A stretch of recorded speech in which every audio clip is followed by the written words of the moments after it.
what's taking place there that is, in my opinion, inarguably supernatural, is not just meant to be piled in this little location the size of New Jersey on the map, but rather that Israel is to be a conduit for the supernatural and the blessing that God wants to bring to the entire planet.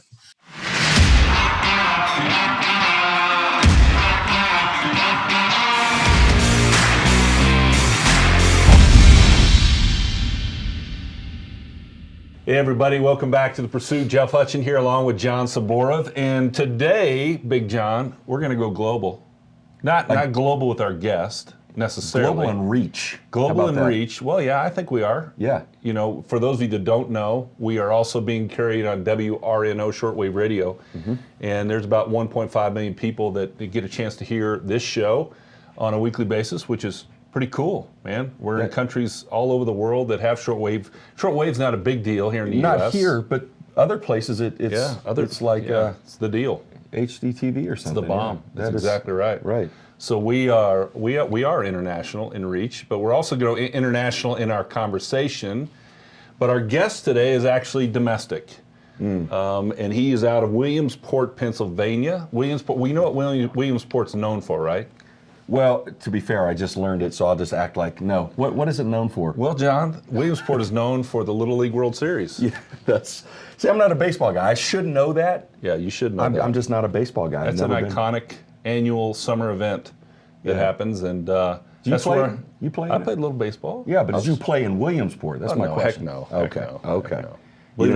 Believe it or not, I was a shortstop. I know, that's the irony. I'm 6'8", and I played shortstop. So go explain that. I should have played first base. That'd be a pretty good target. Anyway, let's get to our guest today, Shimon Myers. Shimon, my man, welcome to The Pursuit. Thank you so much. It's great to have you. It looks like you're a serious mountain man. Now, I don't know if that's just the view we have. It looks like you're in a cabin. And are you wearing like a bear skin? Oh, look at that. Oh, my God. Yeah. Legit. So actually block that out because I don't know, where people fall on that spectrum. But I actually live in the mountains just outside of Williamsport, Pennsylvania, which is where I was born and lived a portion of my young childhood until my parents relocated and moved our entire family to Israel in the early 90s. Okay. And whereabouts in Israel were you guys living at the time? We lived in Jerusalem. Oh, wow. That must have been quite the experience. Yeah, I was 16 and, one of six kids. And so, after my sophomore year of high school here in the area, my dad left he was a bank president and he left that role and actually moved his entire family over to Israel. So certainly a big change and transition for a 16-year-old American.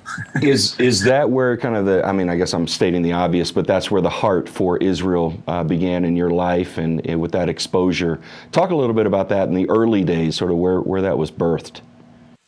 Yeah, I would say, I grew up in a believing family, and I think as such, of course, Israel, to some degree or capacity, was always on the radar. And of course, my dad being Jewish, that was,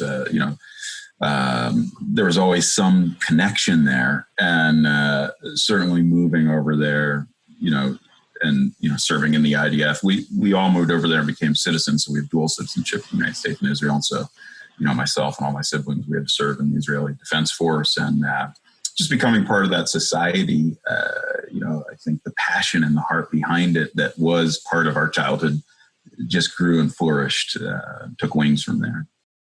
Interesting point that you made there. You talk about the IDF, and I don't know if a lot of people know this, but, and correct me if I'm wrong on this, Shimon, but everyone over there, everyone is expected to serve in the IDF. I think that the young men serve for 4 years, is that correct? And the women for 3, or is that close? Used to be, when we first moved there, it was 3 years for the men and 2 years for the women. I believe that it's now 2.5 years for the men and 1.5 years for the women. Gotcha. But then you basically, depending on your position and what you did, for the men, they basically serve in reserve duty up until the age of 40. So you're kind of always a part of it. And for women that are officers and serve certain roles within the IDF, they also continue in a reserve capacity. It's interesting. Well, the conversation we're going to have today, obviously, as you can probably tell, has a lot to do with Israel. And Shimon serves as CEO of an organization called Arise for Israel. And we're going to talk about that a little bit today, why that's significant, why it's important, and some of the things they're doing, which are absolutely fascinating to me. Let me just share with you from their website a little bit about what Arise is about, and then we can jump into our conversation today. It says, Arise is an alliance of individuals and organizations which collaborate to reinforce Israel's security and economy. Their vision is to advance peaceful coexistence, economic development, and constructive dialogue throughout the Middle East. So, Shimon, talk to us about the process and how that all came about. How was this organization born? And then let's get into some of the specifics on what you guys are doing today. Sure, and I think that's a great flow. I always like to lead with when people ask, okay, so Arise, what do you do? I always like to lead with, well, let me first share with you my heart, and that'll help, of course, understand why we do what we do and what we do. We believe that what's taking place in Israel is divine. It is miraculous, and it's something that's important to the creator of the universe and is very much on his agenda. And he's alive and working there. And so, that merits a lot of action and activity from there. Now, what we also believe, the call of Israel has always been to be a blessing to the rest of the nations of the world. So, what's taking place there that is, in my opinion, inarguably supernatural, is not just meant to be piled in this little location the size of New Jersey on the map, but rather that Israel is to be a conduit for the supernatural and the blessing that God wants to bring to the entire planet.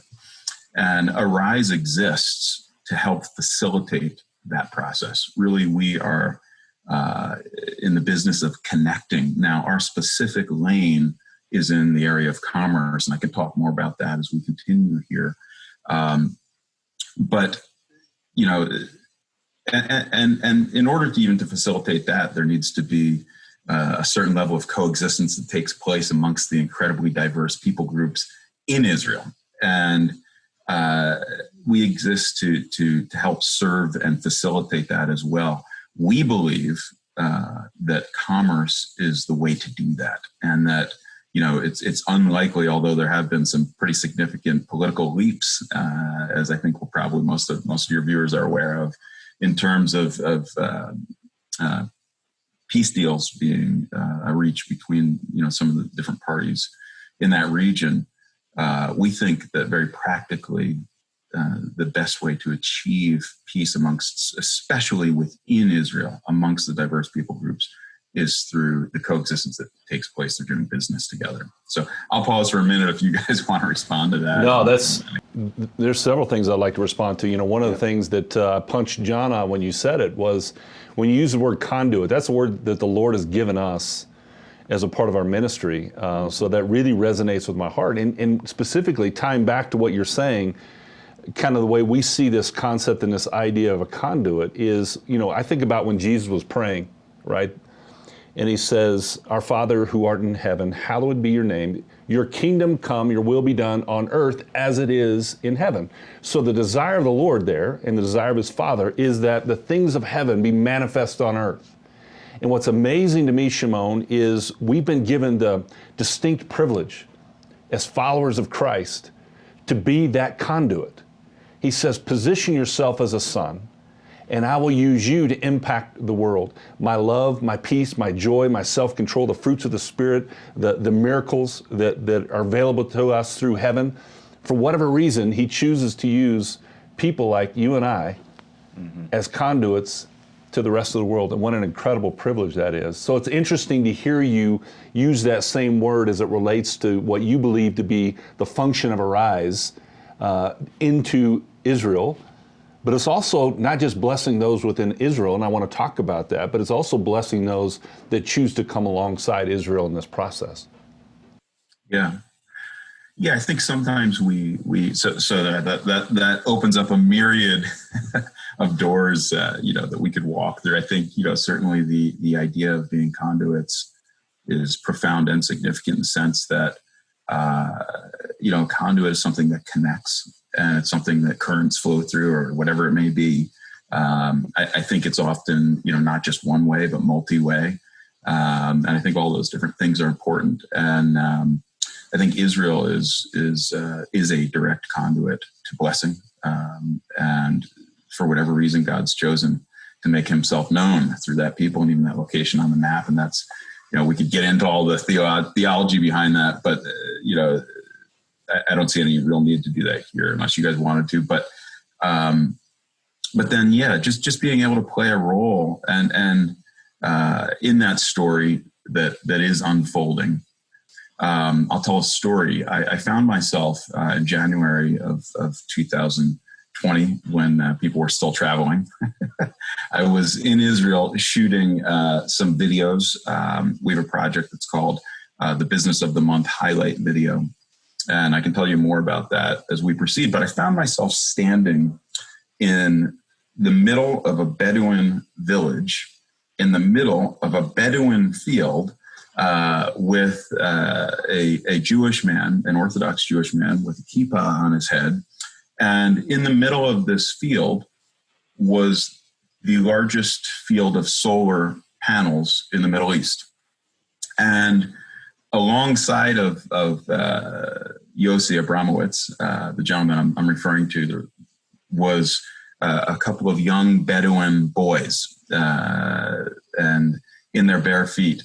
And I was just struck by this scene of two very diverse people groups with histories connected to that region and that land dating back thousands of years.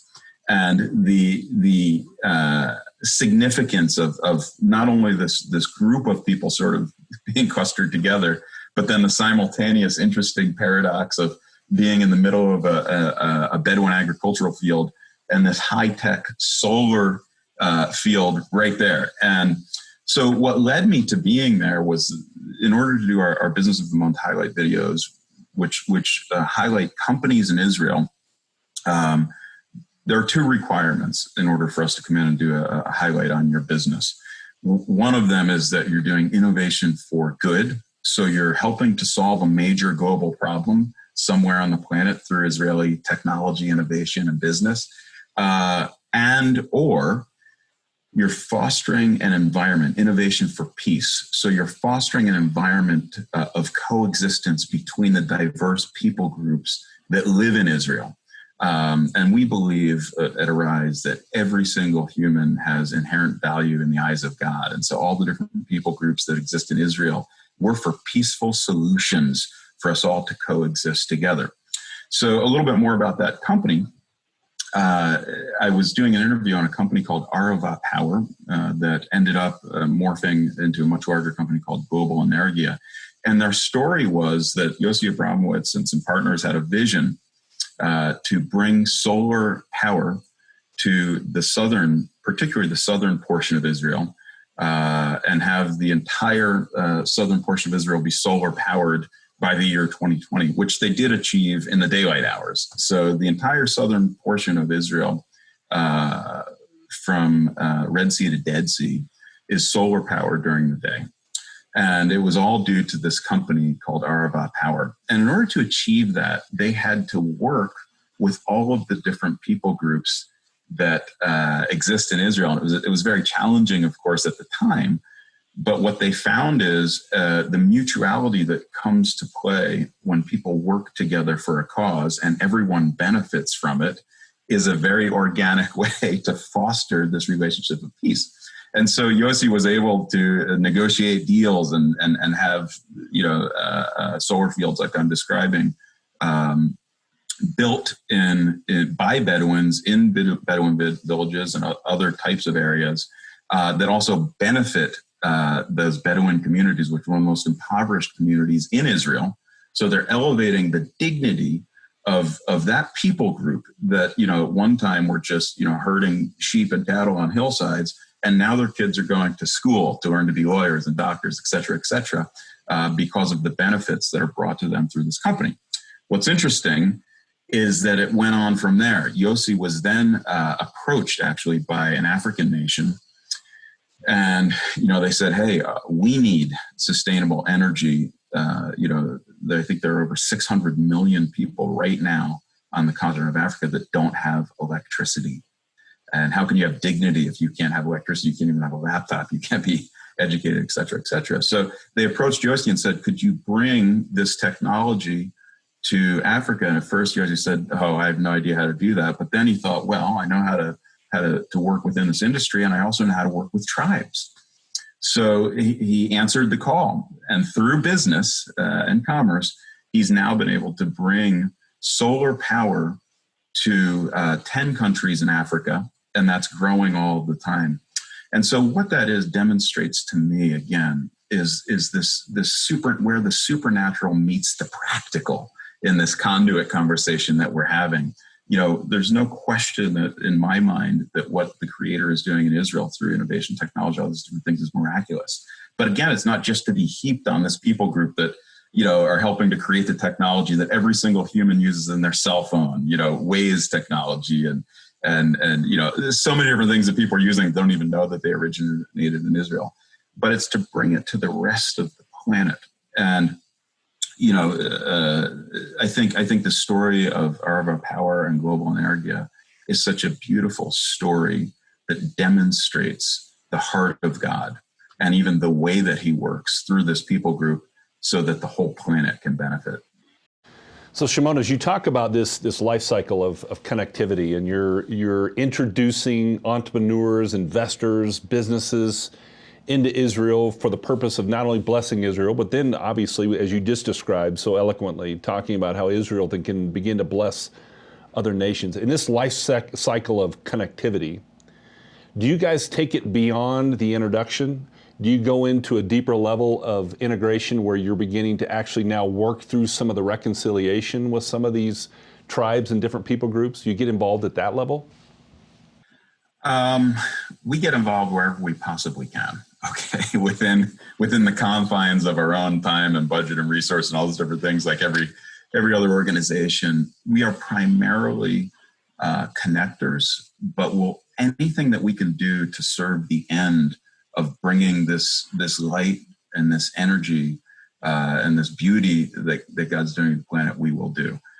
We have some specific projects in place to help facilitate this process.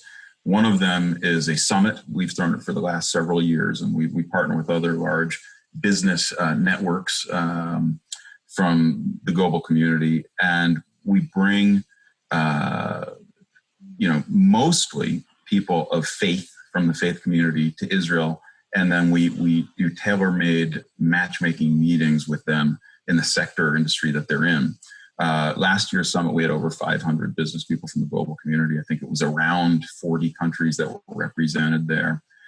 In one day, we facilitated $35 million worth of transactional business with, estimates of up to $350 million over the course of the next 10 years coming out of those deals. And that's only from 20%. As you guys know, if you're involved with any surveys and follow-up from events that you throw, only 20% of people usually fill them out. So that's just from the 20% that were filled out. And we're very specific and pinpointed in how we carry that out. I can talk more about that if you want, or people can explore it on our website. We've had to go virtual this year, like so many other people. And actually, we believe that our reach will be further because people won't have to get on an airplane to come to Israel, but they'll be able to participate in that virtual summit that'll take place. That's December 7th.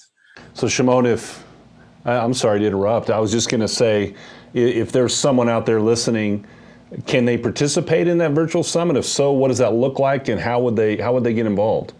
Yeah, so like everyone else, we're rolling with the punches right now, and still the details of exactly how that's going to be are going to emerge. But probably within the next 2 weeks, you'll be able to register through our website for that summit. We're sort of in a stay tuned mode right now because we were still deliberating on whether we could pull it off physically or if it had to go virtual, but it absolutely has to be virtual based on what's taking place now. So I would imagine that living as you said, as a teenager in Israel and serving in the IDF, and where God really called you to be a part of the solution around peace in this country. That being raised in a place where it must have felt like gunpowder was about to explode around you at any given moment, that it would be very tempting to be known for what you're against as far in terms of, or as opposed to what you're for. And we've been cracking this conversation open about what do we want to be known for? Do we want to be known for the things that we're against and we're standing against and being part of that chaos and anger and all of that? Or do we want to be part of the solution and kind of rise above that and look for the opportunities that God's putting in front of us to be for something that He's for? I think, it's safe to say that Israel is one of the most complex places on the planet for so many different reasons, involving religion and spirituality and, very diverse culture clashes and, a mix of the ancient and the very modern all at the same time. There's so many different forces at work there. Having grown up there and witnessed firsthand, violence and hatred and so many other things, and simultaneously witnessing the miraculous and love and coexistence, it's very confusing. And like you, what we're concerned with at Arise is always trying to do the right thing and be on the right side of history and make the right decisions and bring what we believe is the right perspective and implementation of what God wants in situations. What that looks like for us is, we believe that every single person, as I mentioned before, every single human being is created with dignity and has a spark of the divine in them, and as such has inherent value in the eyes of the Creator. And, we're very balanced, in the sense of, yes, God is doing something in Israel that involves the Jewish people, but more times than anything else that's commanded in the Old Testament, the Israelites were commanded to take care of the stranger in their land. Think about that for a minute and how that applies today. So all the solutions that we seek to bring the goodness of God into Israel and through Israel to the rest of the planet are inclusive of all the diverse people groups. And of course, there are always those hurdles to overcome. But I think if you ask the question, where is the heart of God in each and every situation? Where is the heart of love in every single situation? I think you can find the answer to those questions. And we think, again, this is why we're in the business sector, aside from the perspective that my brother and I, who we co-founded Arise together, we are businessmen. But we also believe in what we've seen, and what you don't see on the news is that coexistence is already taking place through business and commerce. So to us, we look at it and say, well, how can we push that ball down the field? How can we create more coexistence, more love, more things that benefit all these different diverse people groups on the planet? Well, let's do more business. Let's connect more business people with Israel. Let's keep this thing rolling. So that's a little bit of the heart behind what we're doing. I hope that addressed what you were asking. It does, and hop in here, Hutch, but one of the things I was just thinking about is instead of, we're so tempted to wait for policy to give us permission, right? As opposed to just going out and doing what we know to do, walking through our life in love, doing what God called us to do in the marketplace or in our neighborhoods where we live or whatever. We don't need policy to dictate how we should live in a way that would honor and please God. Well, and contrary to popular belief, Jerusalem and Israel, it's the epicenter of all things, especially as it relates to the Father. And it all started there, and it's all going to end there, right? As we've been studying quite significantly, and to see what you guys are doing, you and your brother and your team at Arise, and I love the Conduit concept and how you guys are positioning yourself not only to be a blessing for Israel, but a blessing for those that choose to align themselves with Israel, and then ultimately how Israel then blesses the world. Man, that's a beautiful picture. Shimon, we are so appreciative for you joining us here today. Do you have a thought there, Yeah, John? just I love that you kind of said it, but you remember I think it was the Abrahamic blessing that says you've been blessed to be a blessing. So the purpose of being blessed is to bless others. It's not for us to hoard. It's not for it's just us four and no more, right? We're blessed and we should be a blessing as a result of that. Well, Shimon, thanks again for joining us. And for those that want to come alongside and learn more about Arise, I was thinking, You were about to say I keep getting in trouble. We have another ministry that we've partnered with, Shimon. It's called Arise Rwanda. Yeah. So in my mind, I just have that locked in. And so so I apologize for that. But for those that want to come alongside this Arise Yes. for Israel, how about that? You made it through almost the entire broadcast without that slip up. I was really impressed in the beginning because, again, we are so entrenched with Arise Rwanda and what is happening there. It just flows off the tongue. Well, the beautiful thing is the heartbeat that both of you share is exactly the same. It really is. And that's to be a blessing to others. So if you want to come alongside Israel, this is an unbelievable organization. If you're a businessman or woman and you're an investor, you're an entrepreneur, and you want to learn more about ways that which you can come alongside and partner with some of the most amazing technologies you will ever find in the world. And Shimon, we're not going to get into this, but I'm sure you can give me a long list of all the amazing technologies that were birthed out of Israel. I may be looking at one right here. It has absolutely everything to do with the blessing of the Lord and the favor that He has on that incredible nation. But if you're out there and saying, gosh, I want to look at opportunities, please check out these guys at ariseforisrael.com. As Shimon said, they got a summit coming up in December. That's a great way to plug in and get attached to what those guys are doing out there. So, my brother, thank you so much for joining us. I think we're going to be interviewing your brother here in the near future. That'd be great. He's much more interesting than I am. That's not what Barry said. Barry said, I'm giving you the best first. So don't tell your brother I said that. Can I mention one other thing? Please. Because I'd be remiss if I didn't. We started a project that is just launching right now called the Israel Buyers Group. And I'll just mention that really quick because it's for people that want to connect with Israel but don't know how.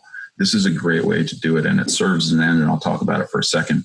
It was in early June because of COVID-19. The Jerusalem Post released an article that stated that over 2/3 of Israeli startups face ruin within the next 6 months because of COVID-19. And that's a tragedy for Israel, but it's also a tragedy for the world. And so my brother and I just said, hey, we're not willing to live with that. We need to do something about it. And so we started something called the Israel Buyers Club. And what it is it's a subscription where people can donate a monthly amount of $40. And what we do is we curate products from small businesses in Israel. We can't help every small business in Israel, but we can help some. And for that subscription, you get a monthly box of products from Israel. And so we've sought to align ourselves with businesses in Israel that, again, are serving a purpose. It's business with a purpose. They're helping to foster environmental peace. They're helping to solve a problem any way that we can. And it's a way that we can help some of those companies and just help the economy of Israel. So, for people that want to participate, it's also a great way for people to tie in to Israel at a very practical level. Receiving a box from Israeli products, and opening it with your family around the table just reminds you of the command to pray for the peace of Jerusalem, and like you guys are saying, to be mindful that even though we're going through all this craziness right now in our country, there's a much bigger perspective, and there are things that are taking place on the global platform that we need to be reminded of. So I thought I'd mention that here. It's called, and again, you can check that out at israelbuyersgroup.com. Fantastic. I love it, my man. Yet another example, sorry to interrupt you, but another example of those who are looking for opportunities rather than wallowing in the crisis of COVID, right? It's presenting this opportunity for us to connect in a new way, much like we're doing with Zoom on this meeting. But this project would have never come about had COVID not happened. So God working all things together for good. Kind of cool. Amen. Shimon, thank you, my brother. Be blessed. Hey, and everybody, thank you for joining us on The Pursuit. We'll see you next time. See ya.